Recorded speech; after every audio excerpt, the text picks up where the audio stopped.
হাটে দাম শুনে পড়ে গেছে দেখি বাটে নাকি গরু এই কোরবানি খেল এখন শুরু সবাই আমার দাম জানতে চায় আমার ভাবসাব দেখে আমায় কিনতে চায় ফিটনেস দেখে ছবি তুলতে চায় একটাই প্রশ্ন কত নিচে 2025 সালের কোরবানির ঈদ এসে গিয়েছে খুবই সনিকটে, আর এর সঙ্গে সঙ্গে শুরু হয়ে গিয়েছে গরুর হাটের হইচই। কে আসলেই এবারের ঈদের সবচেয়ে বড় ভাই?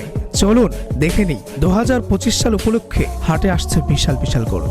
প্রিয় ভাই বোনেরা, এবারে 2025 সালের হাট কাঁপাতে আসছে বিশাল বিশাল গরু, যা না দেখলেই আপনি বিশ্বাস করতে পারবেন না। এবার 2025 সালে কোরবানি ঈদের গরুগুলো কতটা যে সুন্দর এবং বিশাল বিশাল আকৃতি। এবারের হাটে এমন এমন বিশাল আকৃতির গরু দেখা যাচ্ছে যা ইতিপূর্বে আগে কখনো দেখা যায়নি। যেমন ঢাকা, চট্টগ্রাম, সিলেট থেকে শুরু করে রাজশাহী, খুলনা, দেশে বড় বড় গরুর হাটগুলোতে ইতিমধ্যেই ঢুকে পড়েছে মাটির মতন কালো, লালচে আর ধবধবে সাদা রঙের বিশাল বিশাল আকৃতির গরু। কারো নাম রাজাবাবু, আবার কেউ নাম রাখছে কালা পাহাড়, আবার কেউ এসেছে সিংহরাজ।